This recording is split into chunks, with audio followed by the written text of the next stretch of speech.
Welcome back to the Unacceptable News. I'm your host, Justin Bush, and I have hit rock bottom. Today's story is about dogs. More specifically, today's story is about dogs and encounters with the paranormal, UFOs, aliens. We have heard many times about the myriad of animal mutilations in close proximity to UFOs. We've seen cows, sheep, horses, even dogs. More specifically, it's almost always related around farm animals, but every once in a while you'll see cases with every animal you can imagine.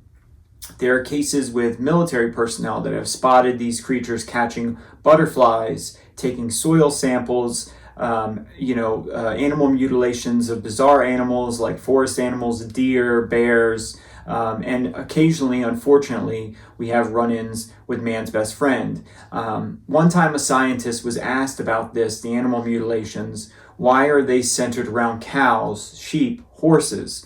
And he essentially said something pretty profound, which was, these are the animals that we see the most.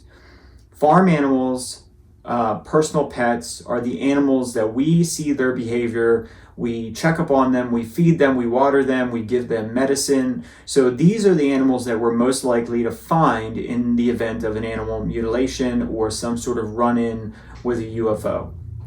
Now, when you look at the natural world, the chances of you coming across a forest animal that's been mutilated are astronomical. You're much more likely to see an animal that has been mutilated on your farm than you are to walk through the woods and find one in the woods. It's just such an unlikelihood that the chances are that even though we do have some evidence of wild animals being mutilated, we just don't have the capacity to search out the entire world to look for these mutilations. So if you have 100 cow and one gets mutilated, you notice right away. But if you have 100 bear running through the woods in, let's say, Washington State, you probably won't ever discover that one mutilated bear. The chances of you finding a cow mutilated on your own property are much higher than the chances of you finding a wild animal somewhere out in nature that has been mutilated. But we have those cases as well, even though they're few and far between. But today's story isn't really about animal mutilation or dog mutilation or anything like that. It's specifically about encounters with the unknown, these UFO phenomena, alien creatures, and the pets that we know and love. So there was a case, it was largely seen as a hoax. It's the Dr. Reed case, where this man apparently alleged to have a run-in with an unknown creature on a walk near his home. Now, there's a national forest area near his home. He would occasionally walk his golden retriever in this area. Apparently on this day, the dog ran off like normal. It would run ahead of him, sniffing and searching. And he heard some strange noises. It sounded like his dog was attacking something. When he ran into a clearing nearby, he says that he saw a small creature with long spindly arms, black clothes, big head, brown skin, run up and grab his dog by the face. He said then the dog disappeared into something like a white smoke or ash. Because of the interaction between the dog and the creature, the man was obviously afraid. He sees this strange creature. Because the dog was fending off this creature at the time, fighting with this creature, he had enough time to grab a stick and he swung it at the creature and hit it on the head. His entire case was predicated on the fact that his dog involved itself with this creature, or otherwise we might not have ever heard of the case. Regardless of whether you think it's a hoax or not, in this sentiment of dogs involving themselves with these creature and craft, it just goes on and on and on. We have another case from Betty and Barney Hill. A lot of people don't really know this. It's not a central point of their case, but they had a small dachshund with them during their infamous run-in with the UFO. And it was one of the things that alerted them that something very strange had happened. So when they had this UFO encounter, they had missing time. Afterwards, Barney's watch was broken. There was some strange discoloration on the back of their car. Betty's dress was torn, ripped, and bleached. All the colors of her new dress faded like they had been bleached. But one of the things that really scared them was their dog wouldn't come out. Their dog was hiding under the back seat. It was shaking, and it refused to come out. It was terrified. And that was simply not the dog that they knew. That clearly something had happened that traumatized the dog. It's just rarely talked about in that case because everything else that came forward later on became such a central point of the case. But the dog was absolutely involved and 100% showed massive signs of change after this unknown missing time situation happened. In the case that became renowned around the world for Little Green Men, the Kelly Hopkinsville case, dogs were also in that story. So if you don't know, this story was about some farmers and their family living in a property. They shared this small house. It was a rural family, so they had lots of people living there. They saw a strange light moving around. They didn't think much of it. Maybe it was an airplane or something. It went down behind some trees. They moved on with their life. They literally just went back inside and that was it. It was the farm dogs that were seemingly attacking something or giving some sort of fight. The dogs were letting out this massive racket. They grabbed their shotguns to go outside to see what the dogs were doing, and that's where they encountered one creature first, and then multiple creatures came up next to it. They shot at that creature, and this became known as the Kelly Hopkinsville firefight, where they were shooting at these creatures for several hours. They went to the sheriff's office. There was a big investigation. The newspaper reported Little Green Men, but that's not actually what they saw. What they said was after shooting these creatures, there was a trail of this green kind of illuminated fluid that they saw in the nearby area after this event took place. The police also that investigated noticed this green discoloration, and later on the debunkers said it was probably just a type of fluorescent fungus from the forest, but that was never corroborated by any of the investigators on the scene. So the newspaper reported it as Little Green Men when it was actually just this fluid that they were talking about. The creatures in that case were not green at all. But anyway, the dogs were the ones that first alerted on these creatures. When you look at these other cases, it doesn't really matter where you are in the world, whether it's America or in England, dogs seem to be a central focus of some of these UFO cases. Recently, the Ministry of Defense released a bunch of their old UFO cases, and in one of the cases, there was a situation with a dog. So this case happened in Cardiff. There was a UFO sighting with multiple people. It was Keith Robbins, his friend Christopher French, and Sylvan Salway. Now, these young men, took their car, went to a camping spot with tents to go camping for the weekend. They parked it in a car park. They walked to go find a good spot to pitch their tent. When they came back, the car was gone. Inside that car was an 8-week-old pit bull Staffordshire Terrier puppy. The car was gone, all their camping equipment was gone, and so was the dog. And it was at that time they noticed between 12 and 15 illuminated objects hovering above the trees. These objects took off into the sky, and after they said it couldn't have been much more than 30 seconds, they disappeared into the sky like they were going to space. The dog was never found, the car was never found, and none of their camping equipment was ever found. Now, these men reached out to local police to report this car and the animals stolen.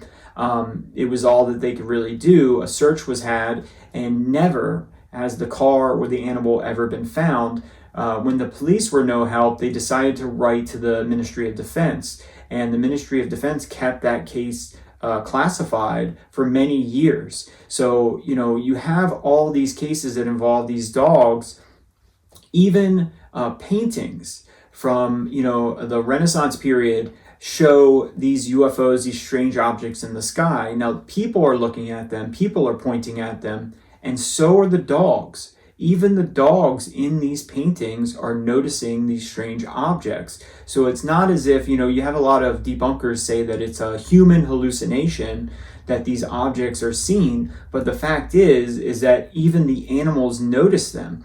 You have another case, the Robert Taylor case in England. So this was a 1979 case. It became kind of famous in UFO circles because Robert Taylor was a forestry worker. He loved the outdoors, and he too took his dog into the woods. When they were walking, his dog alerted on something. He looked up to see this dome-shaped craft hovering there. It released two round objects with spikes coming off of it that rolled towards Robert. He was frightened. He didn't know what to do. They stabbed him in his legs, and then he went unconscious. Later on, he called the police. They did a thorough investigation. They took his clothing. They recorded the marks on his body from this interaction with these strange objects. There were two trails where these objects had seemingly rolled on the ground and put these indents all over the ground. So in that case, his dog alerted. You have the 1978 Las Vegas case where two people that wanted to remain unidentified had a close encounter with a UFO. This thing came down and supposedly landed nearby. It had three legs that came out from under it, three landing gear. They said that when this thing got near them, they felt tingles all over their bodies. They said their watches went haywire. So their watches after this encounter were completely different time than regular time. Now, they both said the encounter only lasted 20 minutes and then the object lifted up and flew away. But shortly after, their dog died. And they both attributed it to the UFO. They said they'd taken their dog to the vet a few weeks before. It was in perfect health. And after this close encounter with a UFO, the dog died. You have another case in South Dakota where three witnesses saw an orb. This orb came down over top of their dog, who was alerting to this object. It engulfed the dog in light, and then the orb flew away. The dog, as soon as the object flew away, the dog was collapsed and dead right where it's sat. And you have three different people that were there that witnessed this seeming attack from a strange flying object. You have a 1981 Mount Airy case. Now, this was kind of a fantastic case. It was written about to a newspaper. There was a farmer in North Carolina on Mount Airy. He had a property there. He had animals there, cows and things like that. And his hunting dog alerted to something at night. So he went outside to see what it was. He grabbed a flashlight. He ran out there because it sounded like his dog was in trouble fighting with something. When he came upon the dog, it had this strange thing, you couldn't tell what it was at first, pinned onto the ground, and his dog backed up when he, after ravaging this strange thing, it backed off and he got a good look at it. He said it was a 3 foot or so tall person with a massive head, massive eyes, almost no nose or mouth. This creature had long spindly arms, and it looked like the dog had broken some of its limbs. It was completely mangled. The man said he was so afraid at what he was looking at, he immediately left. He ran away. He got in his vehicle, drove to the nearby town, and rented a room in a hotel. And he stated that for some reason, he felt like he was safe with all these other people staying at the hotel around him, in the rooms around him. If anything happened, there would be witnesses. He's not even sure why he felt this way. The next day, he went back. And he told himself that if the creature was still there, he was going to call the police. So he goes back home. He goes to look for the creature. It's gone. And he's like, thank goodness. Maybe I hallucinated or something. But then he goes to look for his dog, and he can't find it. But he does find that there are 2 cows missing and that were never returned. They were never seen again. And then eventually he found his dog, and it was dead as well. So you have all these cases where these strange craft, these strange creatures, and what ends up happening is the animals are deceased, or they either die of mysterious circumstances, or they're never seen again. There's another case in Juarez, Mexico, where you have a person that was sick. So as a young man, he wasn't feeling so good. His parents went to an event. I believe it was a family event. It could have been a wedding or a birthday party, something like that. But they left, and he decided to stay home because he was feeling under the weather. That night, he heard a bunch of strange sounds in his backyard, and his dog started going ballistic. So he goes to the window, and he sees his dogs have pinned a creature up near a fence in his backyard. He said there was a massive light out there, big light. He could see it easily. This was in 1963 when this happened. So the dogs are biting and attacking this creature. He goes to another window to get a closer look, and there was a large flash of light. He said it frightened him so much that he didn't want to go outside to see what it was, and he decided to wait until the next day. The next day, he told his uncle, who lived nearby. They came over, and his uncles inspected the area. They said they found evidence of where this fight took place. All the flower beds were smashed down, like something, had happened in the area. Eventually, they found 2 of the dogs several miles away, dead, and one of the dogs was never seen again. Also, on their property, they had chickens and rabbits, and multiple chickens and rabbits were found dead with no indication of being harmed at all. When a dog attacks an animal or a wild animal kills an animal, there's a lot of evidence. There's no evidence. They just seem to drop dead. And this is the type of thing that keeps reoccurring in these cases over and over and over again, where you have these run-ins with these strange craft and creatures, and literally the animals are either never found again or they're found deceased. Probably the most famous case of dogs and UFOs, or dogs and aliens, is actually Skinwalker Ranch. A lot of people don't know this. It's not a big part of the Skinwalker Ranch story anymore. But essentially, when the Sherman family, who were the family that had the government investigation of their property, so they bought the property, and eventually so much strange stuff happened, they put it up for sale.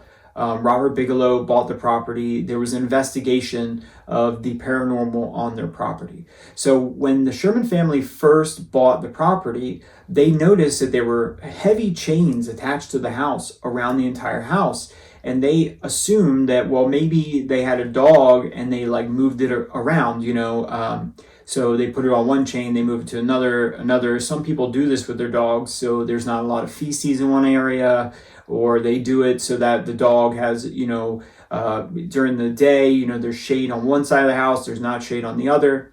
But what they found out was from a farmhand that wasn't the case. What it was is the former owner had 4 large, vicious dogs that they attached to each of the doors in the house to prevent anything from getting in the house at night when they slept. So they literally used dogs to protect the house. Now, the Shermans said that they should have realized something was wrong with the property when they saw that, but they didn't think too much about it. Some people are kind of strange. They had tons of locks on everything. So, maybe it was just the people. But one of the things that ended up happening that made the Shermans put their property up for sale was they saw a blue orb flying around, and their dogs chased after the orb into a thicket of trees. Now, the Shermans were afraid to go look because of so many other strange things that had happened. They waited till the next day. They did, however, when the dogs took after the object, they heard the dogs yelp, and they made this horrendous yelping sound, and then they were silent. The next day, when they walked into that thicket of trees to find the dogs to see what happened, they found puddles, which the Shermans believe were the dogs. They said they looked like maybe goo or some type of butter or fat. It was just this gelatinous mass, 3 of them. And right above the gelatinous masses was burns on the trees. The trees were scorched and the limbs eventually died. And so they assumed that whatever this object was killed their dogs somehow, that this was essentially that what they were looking at was the remains of their animals. And that was one of the things that led them to leave Skinwalker Ranch and never return. Now, I personally know of a case where a man and a woman were having paranormal activity. They were seeing some UFOs. They seen some entities in their house. And the wife said that when she would go into the nursery at night, she would see an entity standing near her child's crib, and it would just disappear as soon as she would walk in the room. Now, they had a dog, a small dachshund as well. And that dog started to hide under the crib and attack any person that would come near the child, including the child's own father. So if you walked up to try to pick up the child, it would attack and bite people. So these dog encounters and alien encounters are ubiquitous with the UFO phenomena. There's so many of these dog alien or dog UFO encounters that the dogs are attacking these creatures, they're alerting on these creatures, they're alerting on these UFOs. Sometimes the dogs get really sick, sometimes the dogs die, and more often than not, the dogs disappear and never seen again. So we have one case, and we're going to show you a video clip. Now, this case comes from Colombia, and it was alleged that there was a farmer in Colombia that was having a problem with his chickens being killed by a witch, what he calls a bruja, like a forest witch, okay? Now, he took his hunting dogs and his rifle and supposedly tracked this witch through the jungle. This creature, when pinned down, when circled by these dogs, lunged out at the dog and he shot it. The dogs then jump on this creature and attack it. Now, I can't say whether this is a legitimate video or not, but what I can say is that the creature inside the video shares a resemblance to multiple other videos that have been taken over the years of one of these so-called aliens. But most people don't call them witches. When they see a creature like this, they say it's an alien. So let's show you that video.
So, what do you think about these strange encounters?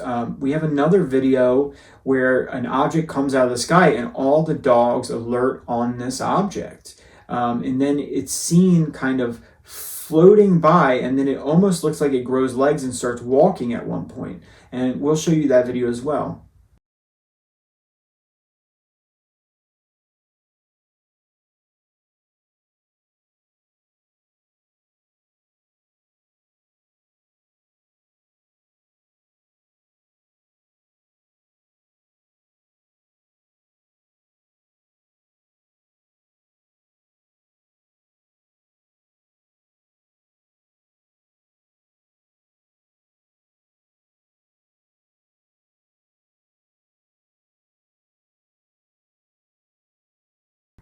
So what are these things? These aliens, or UFOs, orbs of light, and why are they having these negative interactions with our dogs? I mean, is this why we call them man's best friend? Because they have the ability to sense and to deal with these creatures or this phenomena in a way that we simply can't.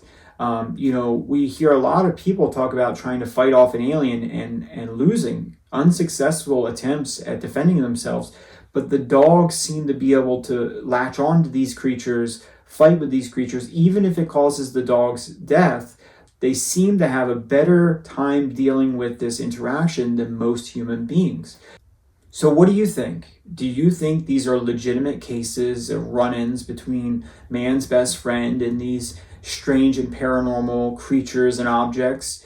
Or do you think these are all just hoaxes and fabrications? And that's the news. If you'd like to support our channel, go to the description or in the pinned comment down below. That's the Unacceptable News. Don't like, don't subscribe, just run.